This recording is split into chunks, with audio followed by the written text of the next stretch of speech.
and they were like, hey, can I talk to the police officer in all these stations? And I was like, yeah, you can. Do you also want to talk about jokes? And then they were like, should we send somebody on the day your special comes out? Do you think you'll get arrested again? And I was like, I hope not. And shouldn't you hope not as well?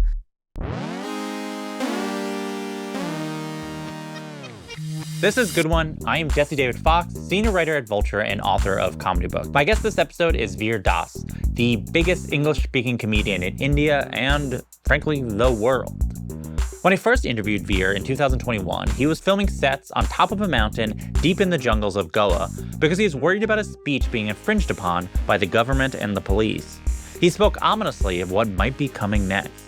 As if on cue, months later, Veer performed a piece about inequality called Two Indias at the Kennedy Center. It went viral, but not in a good way. It led to a week of controversy in India and many, many police complaints. Everything was resolved legally, but Veer is still impacted by that moment. That story was turned into his last Netflix special, Landing. Veer and I talk about that controversy, as well as his newest Netflix special, Full Volume, which was taped in India, England, and New York. The thing is, 6 weeks before filming, Veer lost his voice and was told it might be 7 months before he could ever perform again. What happened next?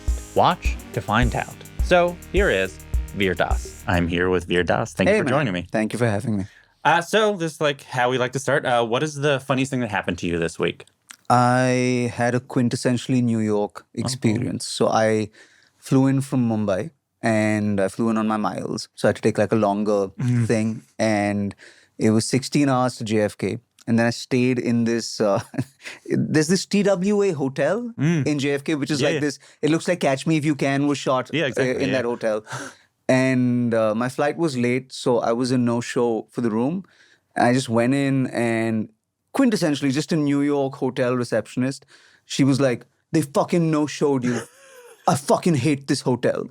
And I was just like, I don't know what to do with that, but I'm equally unhappy to not have a room. Yeah. And then her manager came over. She's like, I don't even want to come into work today. I fucking hate this place. And I had to watch her and her manager have a fight about something that wasn't me.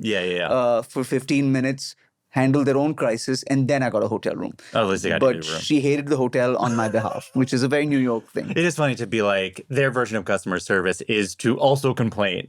It's not to be like, oh, we should make you feel better. We'll feel better by both complaining about the same problem. I mean this with no offense, but I think America doesn't really have customer service. America has customers who are forced into doing service. But everybody in America is a customer. You would do well to travel to the East and discover that hospitality. That's customer service. So yeah. I think that's a good way to transition, because you are a uniquely global comedian, and I want to talk about that for a little bit.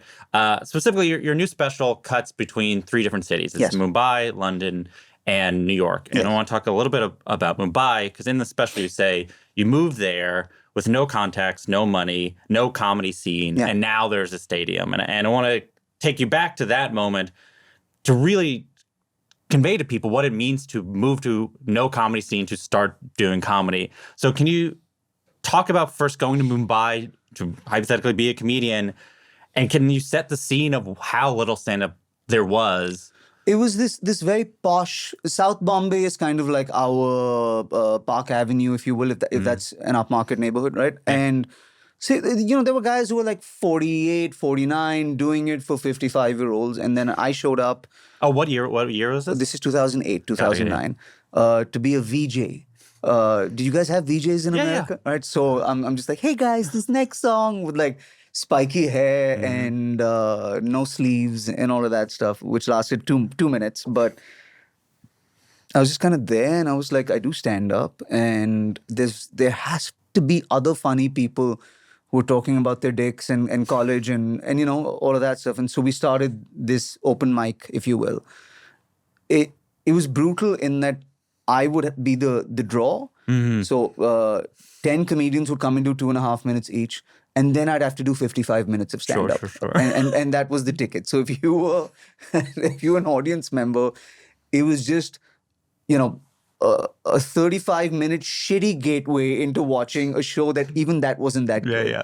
But the first open mic we did, I think 350 people showed up. To perform or to watch? To watch, which is insane for an open mic. Yeah. But probably even more insane for an open micer.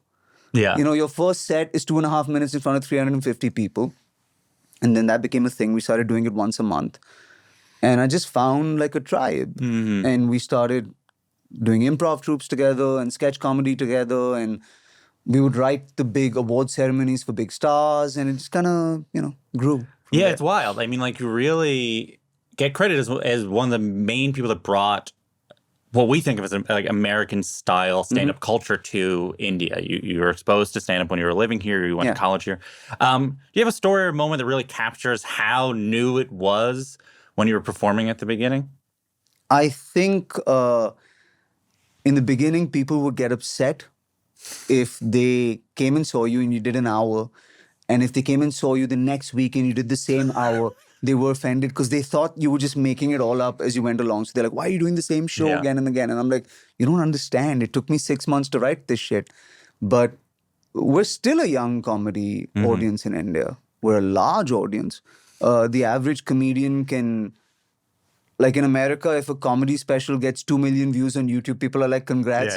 In India, you should retire if your comedy special gets 2 million views in Hindi. Like, new comics with 5 minutes of Hindi material are getting 36 million views. It is great to be an Indian comic. I was just telling people that if you search comedy special on YouTube and sort by most views, it is all Indian comics. comedians. Yeah.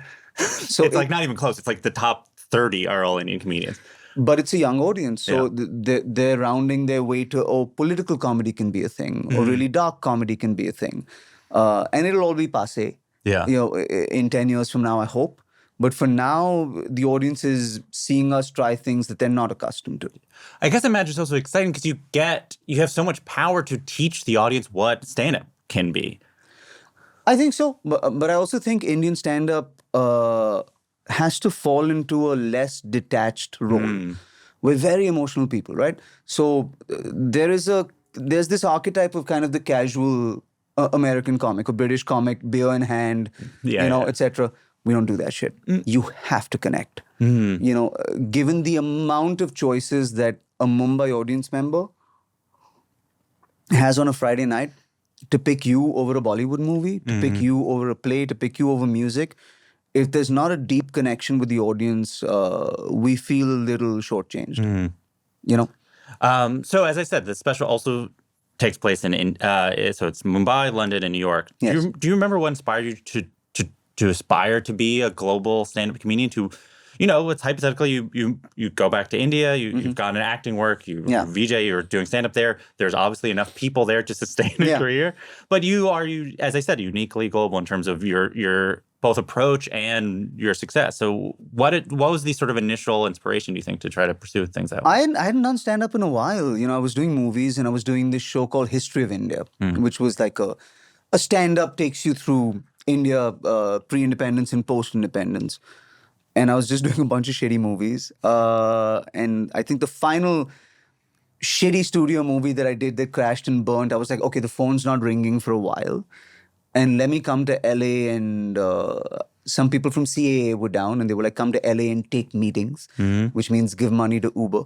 And I ended up doing like a Tuesday night spot at the Laugh Factory. There's a comic who used to be in LA called Raj Sharma, who's a friend, and he hooked me up. And then I went between, I think like Whitney and Dane Cook, and I killed pretty well on a 7.5 minute spot. And then Jamie Masada, who owns the Laugh Factory, he's like, buddy, you're going to be so huge, buddy, and I was like, this feels good. Like, I feel better about this than I did about the last 2 movies. And so then I took a year to like travel America. And what I discovered is that there is a really palatable version of an Indian that Americans like. And there are many local comics who present that palatable version very easily. And were I to come in all the way from Mumbai and not give you something that you hadn't seen, I'd be doing you and me a disservice. So then I was just like, all right, I'll just be who I am. And it'll take a little longer and I'll have to explain it to you. But maybe you'll go home having heard something you hadn't heard before. Yeah. And what's it like now? I mean, can you capture what your tour is like? Do people imagine I think the when people think of stand-up comedy, they don't think of it as a global art form. They think of comedy as like, the stereotype for like American comedy movies is that they play internationally. But you tour internationally. Yeah, the last tour was 33 countries. What's like a normal week like for a Veer Das? No, look, it's months, right? So it is, America will be February, March, and we'll really take up, there'll be a show every 2 days in February, March, but then we'll do Europe. And Europe you can get done in like 15 days. And then, Australia is a 10-day trip, so it's in pockets. It's never like, I don't know, American comics hamster wheel a lot. They're just like, the next possible city and the next possible city. And their agencies keep them on the road like hamsters, just, 45 weeks a year, 50 weeks a year. And I don't know if I could do that. Yeah. What I like is in America, maybe I have 16 cities where I can go. I don't have 47 American cities that I could, that I could do. So, it's nice. I get to take the best of America before I kind of get truly lost in it, So, I often say that stand-up demands a certain amount of an outsider's perspective in one way or another. You have to see things that people are just sort of in. And you have a memoir coming out later this year. It's called Outsider. And in it, there's various perspective on what it means to be an outsider, both sort of good and bad. And I was curious, what did being an outsider once mean to you, and how's it evolved to sort of how do you see it now? Well, check with me on a week-to-week basis and I'll let you know, because one week it's outsider and that's something to celebrate, and the next week I'm like, is this just imposter syndrome? And the next week it's self-sabotage. But I'm not really from anywhere. Yeah. Born in India, raised in Africa, then to boarding school up north, then to Galesburg, Illinois, to Montgomery, Alabama, to London, to Mumbai. It's insane to have that kind of a... So I will never be from anywhere, and therefore my material will never be very rooted or relatable to a particular community of people. Yeah. So I was like, all right, fuck it. I just got to do what this is. And then you discover that is a strange amount of freedom. Like... comedy in America is divided into like ideological silos, right? So you are edge bro, dude lord, ice bath, guy, or you are pseudo-intellectual, very nuanced, woke, pandery guy. And I get to come in and just be like, I'm not either one of these fucking guys. I'm just here. And here's what I see. And I sometimes feel like I have more freedom to talk about America than an American comic, because I have no dog in the race, ideologically. And especially you talk about there's a moment or on a plane where you're in first class and you literally don't know what city you're in. You said first class now, nobody feels sorry for me anymore. Sympathy is the key behind a comedy special. I'm kidding. Right. You're on a plane. Yeah. Who knows where you're sitting? But you don't know where, well, it's part of the tension of the bit, but like you don't know where you're going. And I think that's important. Can you walk through that moment, take me through what that was like?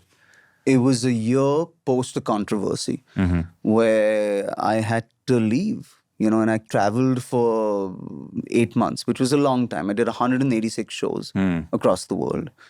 And I think there's a place called Earth in London, and we had put a last minute show on sale over there, and it sold out in maybe 3 days. And so I bought myself a ticket. My last show, my 186 show, was in Singapore. And I was flying home, and then I had to reroute to London. And I woke up and I had no clue where I was. And the bit is that the guy's like, Mr. Das, this flight is to Singapore. And I'm like, this flight is to Mumbai. And when a brown man with a beard starts yelling a new destination for the plane, everybody gets a little on edge. But I legit blocked out 72 hours of my life. It's gone from my brain. And I was like, I think I've toured too much and I need to take a break. So as we talk about your special, I want to start with, what was the special that you were going to film? What did Netflix pay you to do? And then I did this shit. Netflix, and I sat down after landing and I got a good response. I got an award, and then they were like, let's do another one. And I was like, I feel like a lot of stand-up is joy posturing as edge. And let's just do a special about joy, unapologetically posturing as joy. right? And bring people together and give you warm fuzzy. Because I felt like landing was a little sad, and you don't want to be sad comic forever. Yeah. You want to be funny immediately after you do the pathos special. And then I was in a hotel room in London 6 weeks before. I'd just done the Edinburgh Fringe Festival. We put tickets on sale. This stadium in Mumbai sells out in 20 minutes. I woke up without a voice and just gone. I get rushed to a vocal doctor in England. He puts his, whatever the scope is down my throat. He's like, you have massive vocal nodules and cysts. So it's 6 months before the quality of your voice returns. And I was like, I just sold out this massive arena. I'm not canceling my special. And so then that was 6 weeks of just trying anything under the sun to get my voice back. And it didn't come back until 10 days before the special. But until the night before the special, I could only really talk for 30, 35 minutes at a stretch. So then to do 3 hours of stand-up is just pure adrenaline and not a very healthy way to do it. So let's go through it bit by bit. Do you have any sense of why this happens or how this happens? It was vocal fatigue for sure, but it's something that Whitney Houston went through and was never able to recover from, or Adele went through and was able to recover from. There's this lady called Dr. Ruth Epstein in London who's like the world's best. And I kind of went and met her and she's like, I got Adele back to the Grammys. I'll get you back, no problem. But even she was like 6 weeks is too short an amount of time.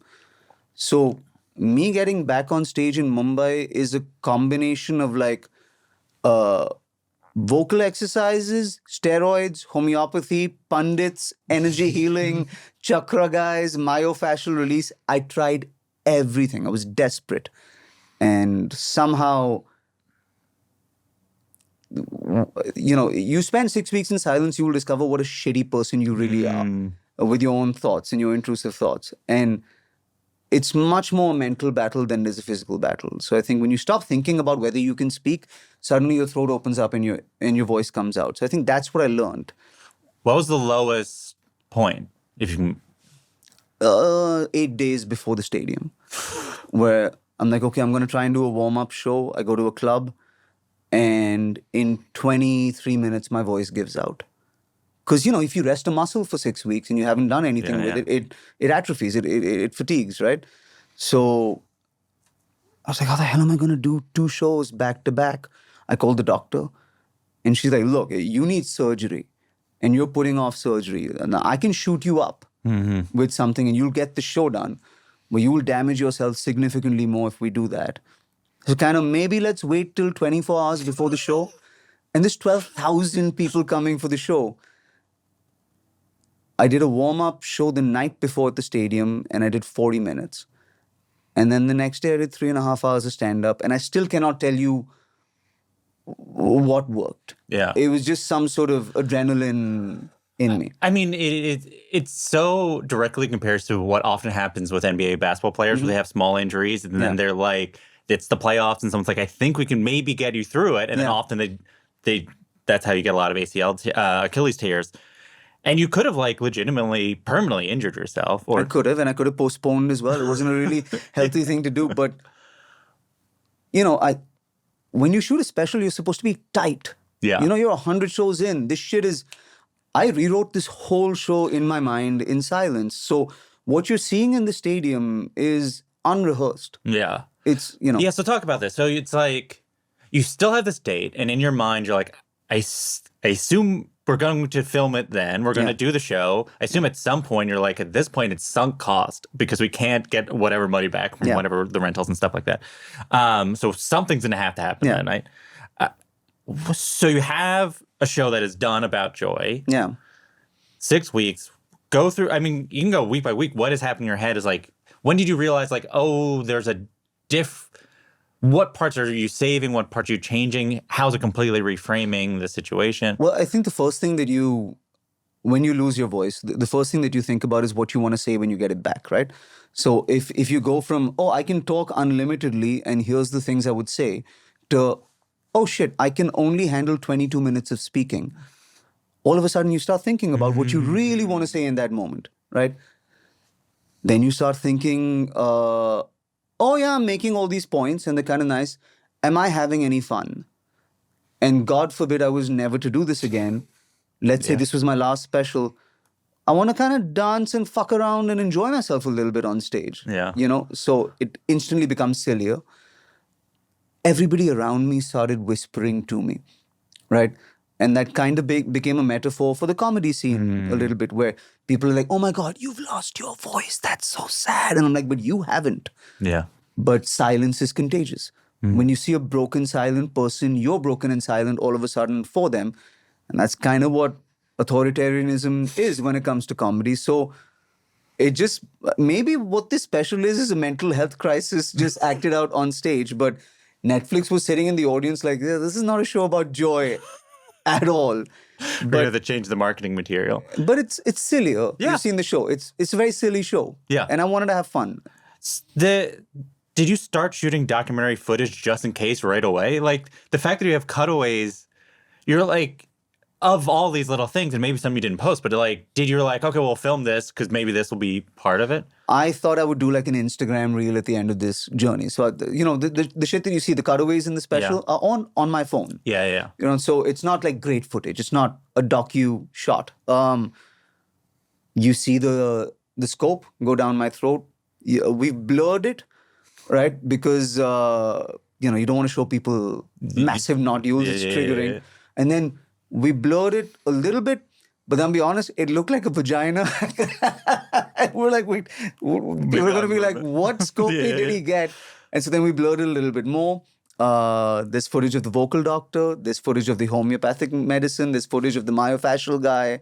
So it's all like phone footage that I thought would make a reel. And then it kind of went into the special. It was really interesting because there's a while where there are a lot of documentary specials where there'd be full cutaways and it's like a full field piece. Yeah. But this felt almost like it felt like it was internal. Like it felt like you were saying something then and it flashed in your mind opposed to. I'm very happy you got that. That's what I was going for. Yeah. And that's why it's kind of grainy and it just feels like a memory. Yeah. Like if I talk about Adele's vocal doctor, you just hear her go, "Whoo." That's it, because that's what would pop into your mind. I think part of my team, some of them were dead against it because they were like, it takes you out of the special. And my thought was, as long as my voice keeps you going, I think you'll stay in the special. And I don't think people would mind a quick cutaway to something else. I don't know. We'll see. I mean, it speaks to something I always really admired about you is that you do not seem to carry the baggage about specials that a lot of American comedians have, where a lot of American comedians, almost as a point of pride, want their special to look like shit. Like it's almost like they want to be like, the show is me. No one should look at anything else. And it does seem like you approach your specials as pieces of film. Like it will exist on Netflix in the movie category. Next to a movie, same size box. So what does it mean to approach it that way? How do you think about it? Well, if you look at the filmic choices that we made on this special, right? And if you want to talk about points of pride, let's do that. All right. You will see many a special where a comedian walks out to great strobe lighting and a fancy set, and really a celebration of the room. I have no set. Mm-hmm. I basically have no elevation on my stage. I have one light. That is a focal point that I use as a prop in the show as well. Normally, a comedian will put the audience in darkness. In Mumbai, you can see every single face. Mm-hmm. As in London, as in New York. They look like red infernos. London was a church. So I'm like, how am I not going to show this church? And then the cellar is this kind of raw, mucky, grainy thing. But to me, it's like the comedy cellar is the docu talking head. Mm-hmm. That kind of guides you through the story. And Mumbai is kind of this bowl of heat. So I show every face, which is, I don't know if it's distracting or not, but it does make stand-up harder to not have the audience in darkness. And I like that, And the special has no trappings of ego. Think about it. There's no opening. There's no lights. There's no smoke machine. There's no set. And you see every audience member because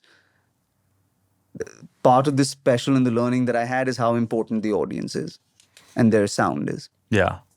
There's so much there I want to ask you about. Let's talk about the Comedy Cellar aspect of it, because I'm still trying to wrap my head around it, which essentially is you film London and Mumbai as like, this is the special, is that these shows. Mm-hmm. And then you talk about those shows as the special, right? That's the special has an ending in Mumbai and London, and then there's still the Comedy Cellar aspect of it. And I truly was like, what is it's like, what is the piece? How do you think of it? Did it disorient you? No, I mean, I think I've watched it twice and I was trying to think of, and then I was like, when he filmed the Comedy Cellar piece, did he do the full show, or did he just write a through line? Was that always the intention? Did you think of that later? Like, well, I mean, because I can't imagine before the vocal loss that you would have filmed the Comedy Cellar aspect. Not at all. It's what happened was we did Mumbai, then we did London. Yeah, we did Mumbai, then we did London, and then I was hosting the international Emmys. And so I was in town in America for that. And then post the Emmys, we did a late night show at the Cellar. And I just kind of walked in the same outfit that I was hosting the international Emmys. Yeah. It's a nice outfit. And talked about it. I wanted it to feel like a pop-in at the Cellar, where a guy walks out from the Emmy stage, goes down the basement, and he's like, you're never going to believe this fucking story. Yeah. I just shot these two things, but here's the backstory to it. So there is a little bit of time travel in the special. There are two timelines, and it does demand more of the viewer. But I'd never seen somebody at the Comedy Cellar be well dressed. Do you know what I mean? Like I remember watching Chris Rock come in after like some gala at the Cellar in the McDougal Street room. And I remember just kind of taking school and watching, and it was a weird, cool visual. It was like Chris Rock in a fucking suit in the basement, and I thought that was really nice visually. So I wanted to capture that. It's so interesting because you're right. Because often when people film specials in the Comedy Cellar, it feels like they dress down because the vibe they're trying to do is like, we're just in the club or whatever, where there is a sort of otherworldly quality to this special because it does feel like you're talking in the future. Even though it's really hard to explain if you have not watched it yet, but it really does feel like you're looking back upon your life. Yeah. Even though it's all the same piece. Like, it does feel like, and that's a really, because I'll say this, like, I often do not like specials that cut between different shows if there's not a reason to do it. Exactly. And I feel like very often, I actually do. I've not spoken to a comedian who has done it without reason, but I guess, and I will probably be like, what? All you're doing is showing how rehearsed you are and how not connected to the specific show you are. Yeah. Where there, it felt like each venue was doing a different part of the full piece you're trying to do. It was. I mean, London was very much an Indian perspective to the world. Yeah. So all of the international material goes out in London. And then Mumbai was what it meant to be a global comedian who comes home. So there's all of that material. I opened by invalidating the Emmy in Mumbai and talking about being an English comic, right?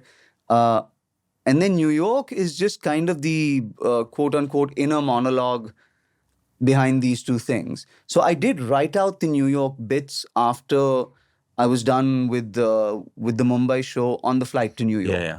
So those links, I did a full show in New York, right? But I've kept none of it. The show only came from London and from Mumbai.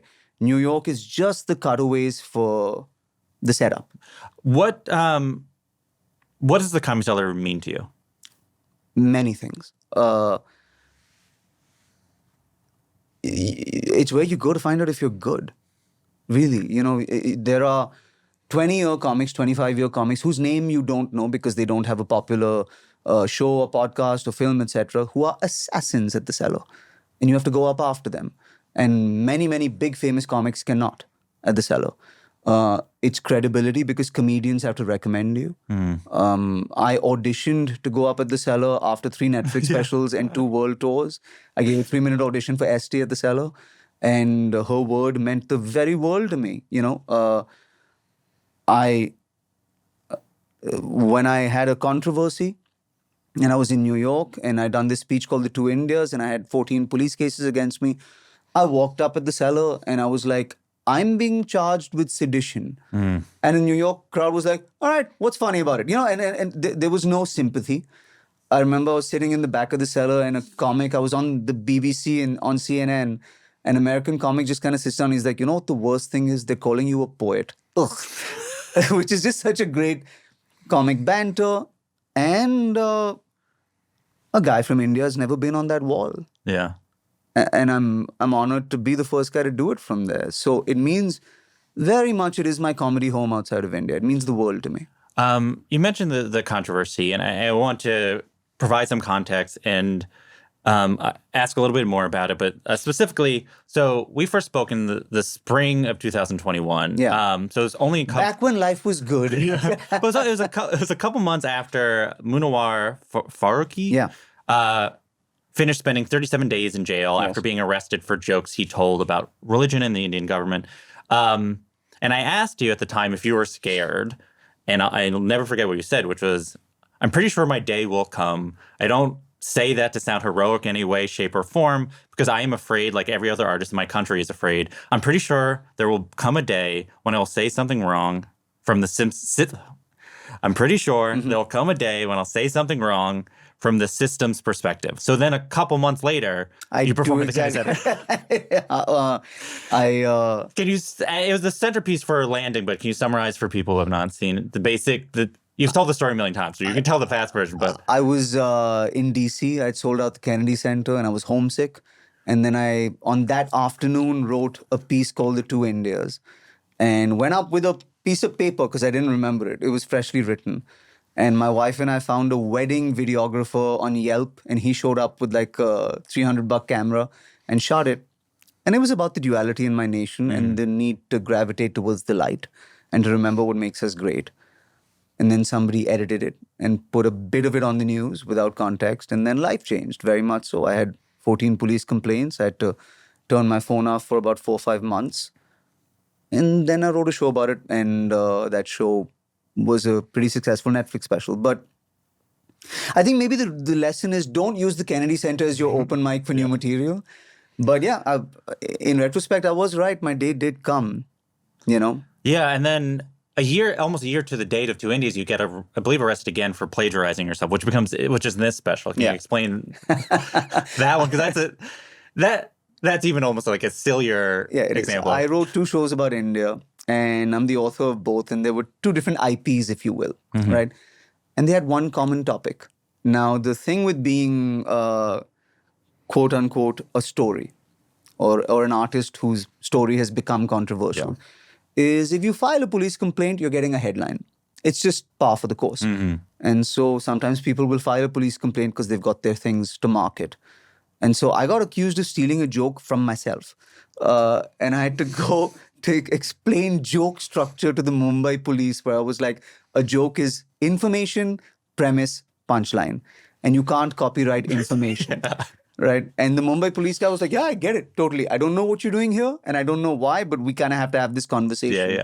So yeah, that's the closing bit of the special, is me dealing with a very wonderful alpha male Mumbai police officer.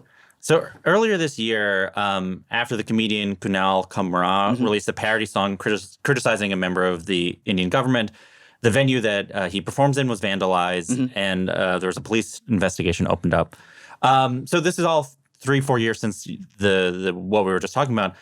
How is the situation now in terms of comedians being able to speak? I think it's better each day in that every time something like this happens, the absurdity of it is pointed out more and more and more. So these are, the Indian voter is very wise, and they understand that there's more important things to worry about. And I think, God willing, everybody's going to be just fine. Process is the punishment. That's what ties you up. Is, fighting police complaints is paperwork and summons and going to stations and lawyers and all of that stuff. That's the actual punishment. Yeah. So tying a comedian up in that is a pretty way to slow down their voice. Yeah. When we spoke, you mentioned there was a network of comedians who sort of all supported each other. We do, yeah. Can you talk a little bit about what that looks like? Well, you get a if I get a call from a comedian I haven't heard from in 2 years, anytime after 11 p.m., I'm like, all right, what did he do? And then the standard advice is a news cycle is 8 days. Please shut up for 8 days. Don't scream into a void, or you'll give yourself another 8 days. Do you need money? Do you need a lawyer? What do you need? And I think we also will go on podcasts and give media bites that protect each other. You know, I understand that when I talk about a comic and my words carry weight, I run the risk of putting them back on the news. And they're just trying to get off the news. They shouldn't be on the news. So I mind my words when I talk about other comics, and they do the same for me. You know, so we watch each other's news cycles in that sense. At the same time, am I making too big of a deal out of this? I ask this because in your book, you mentioned that a very big American magazine wanted a profile of you. Yeah. A magazine that would then go on to write an article about another comedian fact-checking one of their jokes. And you also say, and you turned it down, you also say in the special, like, there's a publication asking to do a 9,000-word exclusive on how you're being silenced about your plight, in which you respond, "My plight, forgive me, madam. It feels like you need some sort of Eastern oppression story to feel better about where you live." And I say this to acknowledge that I have done that. Am I making too big of a deal of it? Am I making, what do you want to actually, in so much as every other publication maybe will watch this one answer, what do you want to actually say and communicate about it? I think you can tell our story without making it seem like our plight. You know, my existence is informed by way more things than just this one thing. You know, and so I think the word that really made me sensitive was plight. You know, in that interaction, it irked me, and the conversation was, it was around landing, right? And they were like, "Hey, can I talk to the police officer in all these stations?" And I was like, "Yeah, you can. Do you also want to talk about jokes?" And then they were like, "Should we send somebody on the day your special comes out? Do you think you'll get arrested again?" Yeah. And I was like, "I hope not. And shouldn't you hope not as well?" And then I remember we were having this discussion, me and this reporter, and at some point democracy came up. And I said, we're a young country and we're a large country and we're figuring it out. But with all due respect, your president just refused to accept the results of an election, and there was a riot at your capital because somebody wouldn't accept a lost election. Maybe we don't talk to each other about democracy with only you talking to me about it. Maybe let's talk about your democracy as well. That didn't go down very well. And so I remember calling my management and just being like, I don't want to be the poster boy for Eastern oppression. Yeah. That I feel like I'm more to that, and the story is more nuanced than that. And the two words that got me were sympathy and plight. There's a bit where I talk about in the special where I'm like, there's a difference between sympathy and empathy. I don't think sympathy is currency in comedy. Yeah. Yeah, I mean, I think it's interesting. I mean, what always has interested me about it is you have to continue being a comedian. For sure.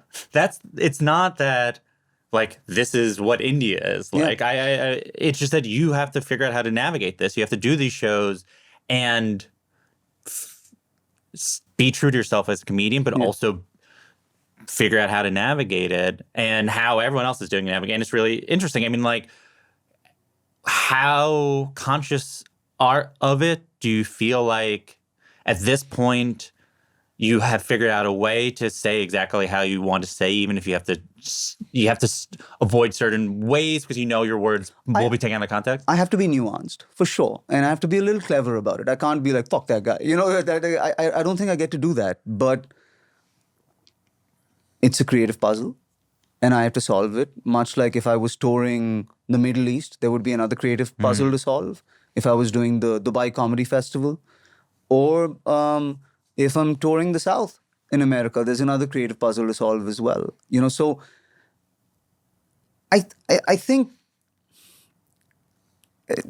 I'm not born with an entitlement of I deserve to have every feeling and thought in my head heard. I'm not raised with that. You're not an American comedian. So I have to put it out in a way that makes you interested in it. And yes, I still have to go home at the end of it. And I have to take care of my family at the end of it too. So it is a thing to figure out. I'm not going to pretend like it's not. But I don't know if I choose anything else over it. I don't know if I choose the, I can say anything. You can't cancel me, man. Wave of comedy. I don't know if that would appeal to me more than this. Yeah. Honestly. Did you allude to it briefly in the special. Did the landing experience result in some sort of PTSD for you? For sure. I'd look at the entrance of the auditorium as much as I looked at the audience. It took some work to get through that. But what it indefinitely changed is all of a sudden people were coming into a comedy show with a deeper connection than they'd ever seen me before. And some of them were like, hey man, I fought with my family WhatsApp group for you. Or you represent something that I don't say enough or that is said too much. And there was a deeper connection between me and that audience member. And I was like, oh, maybe I don't get to be shallow in the immediate future. I need to kind of honor this. Yeah. How quickly they're coming out and how emotionally they're coming out. Yeah, I'm curious. How do you balance that for you? The thing that I wrote down is how seriously do you want to be taken? In so much as you'll do what a lot of comedians do is like, I'm just a comedian. Don't take me so seriously. I'm a comedian, blah, blah. But you also have a joke in the special where you deride someone who say, just make me laugh, bro. Don't make me think, which implies you do want to make people think. How do you balance it? I think thinking is an aftertaste of a good joke. I don't think it can be the purpose of a joke, but I definitely think it's a welcome aftertaste, and if you start out with the intention of writing a joke, but you are a deep person or you exist politically in a world, why should you not put that into your material? Yeah. I'm in my 40s. I read the news. I feel certain ways about the world and I'm emotional and I'm Indian and I'm sensitive. And why would those things not be in my material? Yeah. Is it hard for you? Let me put it different. Not hard for you. You are very good at talking, at the basic thing of like oratory. Like you can get on stage. You're a type of comedian who, if you talk for 30 minutes and there were no laughs, it would take the audience a while to realize that because they're just listening. Well, there's laughs in my special. No, but what I'm saying is that's the point, which is you do have laughs, but is it something that you almost have to be conscious of? Because I do think there are some comedians who are so good at speaking, they aren't conscious of it, and there's this almost, I wouldn't even say it's indulgence, it's almost like maybe it's entitlement or just a laziness, or they're not even paying attention to what the audience is doing, where you feel like it's clear that you're like, I know that I can just get up here and you'll listen to me, but it seems like you want to give them a sort of different experience. I do. I also think an Indian crowd is pretty ruthless in terms of, my special averages a laugh maybe every 14 seconds, or 11 seconds. And I don't think an Indian crowd is going to give you more than 60 seconds without a laugh. Like the longest bit that I have in this special is kind of an ode to the audience. But it's a bait and switch, right? Because there is a pretty solid laugh at the end of it. So, yeah. One of the things that I think you're really good at as a person who's before you're a comedian, you're an actor. And specifically, you studied Shakespeare. Your goal was to study Shakespeare. And I feel like you have a really good understanding of how to modulate yourself as a presentation on stage, in so much as like the Shakespeare idea of the whole world, the stage or whatever. Like you are not theatrical on stage. No. But you have a version of performed self in a way. Does that make sense? Like where you're not doing what a lot of American comedians do, a lot of comedians around the world do, which is almost like pretend to be more conversational than they actually are being. So there is this sort of disingenuous quality where they're like, like as you're saying, like the calling up there with a beard. yeah. It's all as if they didn't also decide what to wear today and go on stage with. Like it's all a performance, and I think you embrace that without necessarily making it sort of theatrical. Can you talk about how your background feeds into how you present yourself like that? Well,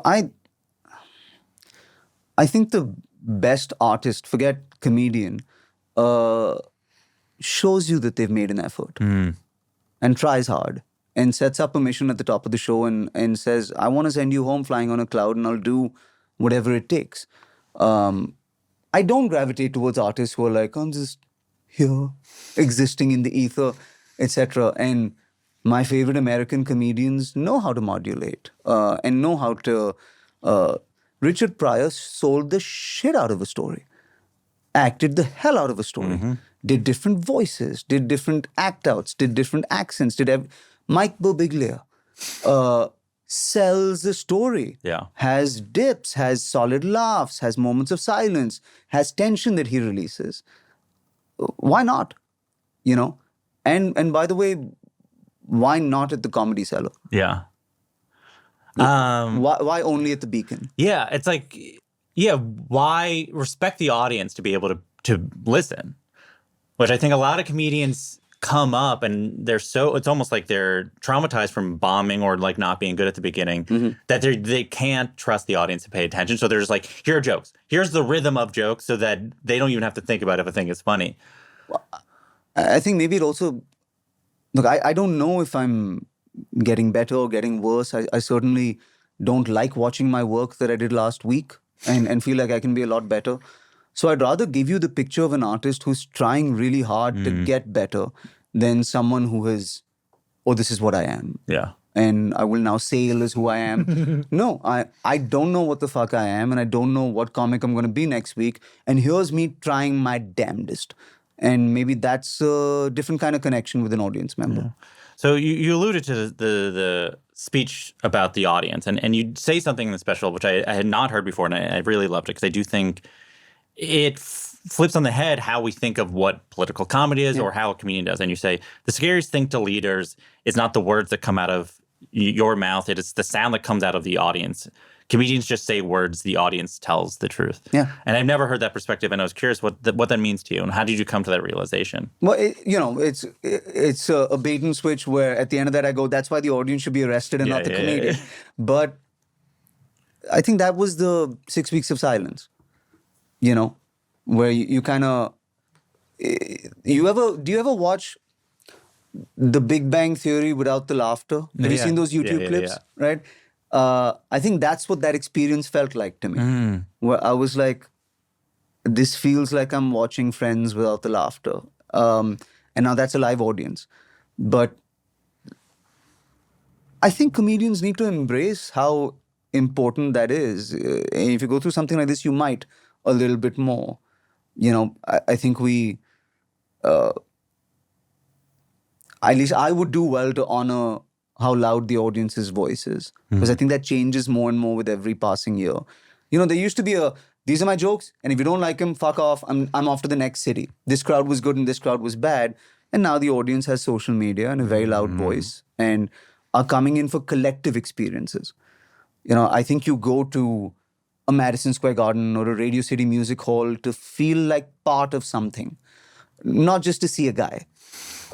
And why not honor that? Yeah. So you're obviously can speak now. We're talking. You're using your voice. I don't know how much you've performed since the specials were filmed, but in general, how do you feel about having a voice when you perform now? How do you think about that, your instrument or the way in which you communicate? I feel like I have to be more authentic a little bit. I have to have more fun, So I try to do that with this special as well. It's silly. It was terrifying to go up without rehearsal to 12,000 people, but there's an energy to it that I feel, or at least I hope, comes up on screen. I'm comfortable being myself a little bit more. I'm comfortable thinking on stage a little bit more than I used to be. And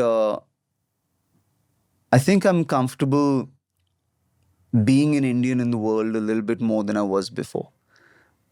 Sometimes I travel and I'd be like, what do they want to hear? And what do they know about India? And I'm a little more comfortable going, I'm about to tell them things about India that they don't know. And it'll take them a second longer.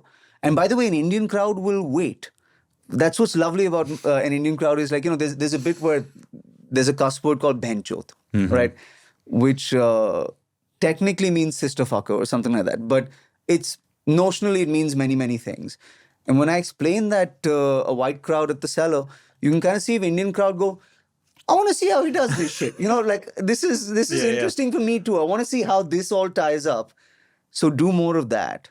Yeah. That's funny. You're essentially you're teaching the audience how to relate to the rest of the audience as comedians do, which is like, yeah, this part of the audience, you can watch this part of the audience just like we do. And you're all, and that's why you should come in, is to be conscious of the other audience members as well. So it's now time for the final segment of the show. It's called the Laughening Round. It's like a lightning round, but because it's a common podcast, I call it the Laughening Round. Do you have a favorite joke? Like a street joke? Or a dad joke? A dad joke. I have a knock-knock joke. That counts. All right, knock-knock. Who's there? Rude interrupting cow. Rude. Moo. Yeah, So that's my favorite one, yeah. Is there a joke you wish you can steal? A joke from another comedian that you saw and go, I wish I had that joke. I wish I can use that in my act. The Bill Burr black and white special. He does a bit about a guy jumping out of a helicopter and surviving. It's one of my favorite bits of stand-up comedy. Really good. Yeah. What's the best advice you eventually used? That I eventually used?